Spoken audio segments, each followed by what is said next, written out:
Adam here with Brooksaw Antiques. Today we have this 1960 Smith-Corona Galaxie vintage portable typewriter. I'm going to show you how to use the functions and make sure they all work. Made in the USA.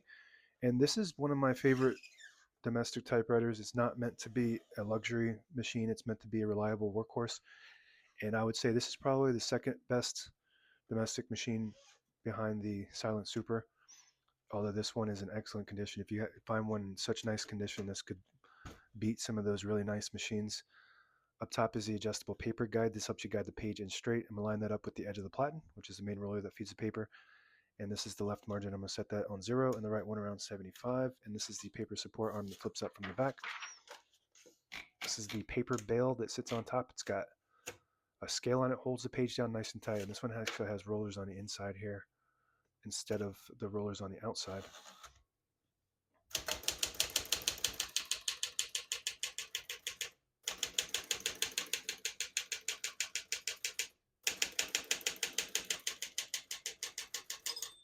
Once you hear the bell, you're near the end of the margin. Hit the slide space, gets you back to the beginning and skips 1, 2, or 3. Right now we have it on single, but if you want double, just flip the switch back 1 notch, it skips 2. One more, it skips 3. We're going to keep that on single for now and finish typing. And you can hear the platen on this sounds like it's brand new. It's got a low pitch sound to it. I'm not sure if you can hear it through this microphone, but it sounds like a brand new platen. Where are we at? As you can see, all the keys type nice and none of them skip or stick. I'll type a sentence in red on the next line. I switch from black to red. There's a switch on the right side. Flip that down to the red indicator. It prints the bottom portion of the ribbon, which is red.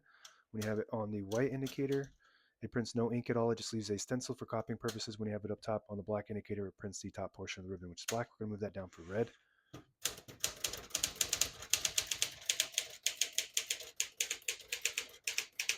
It's absolutely beautiful. You could type as fast as you want on this thing. It's on low touch, and I was able to type as fast as I wanted.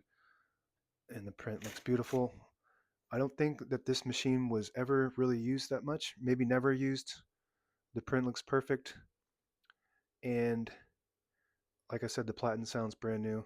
The whole machine is in excellent, it would be in near mint condition, but it's got like a little bit of scuffs that happens when you have the top panel and you move the carriage. The handle will rub on that, so it's got some scuffs from just not really, I wouldn't say misuse, just somebody who had this previously didn't really know how to operate it correctly. It's got some scuffs on the side, but it would be it's in near mint condition when it comes to functionality, but it's cosmetically it's not, because it's just, you don't want to say near mint when you have a little bit of scuffs on it and whatnot. We're going to put the color back on black, and to pull the page out easy, we're going to flip this switch forward. It unlocks the rollers underneath the platen, allowing you to pull the page out easy or load thicker paper like carbon copy or cardstock. Make sure you flip that back before you load the next page, or else it won't load correctly. We're going to flip this down for now. Backspace on the left side, very smooth. Shift on each side and a shift lock on the left. To clear that, just hit the shift button again. This is your touch control. The farther down you go for H, that's high touch control. That means there's more tension when you hit the keys. You do have to hit the keys a bit harder for them to print, but they respond faster. The lower you go, the less tension. Tab on the right side here.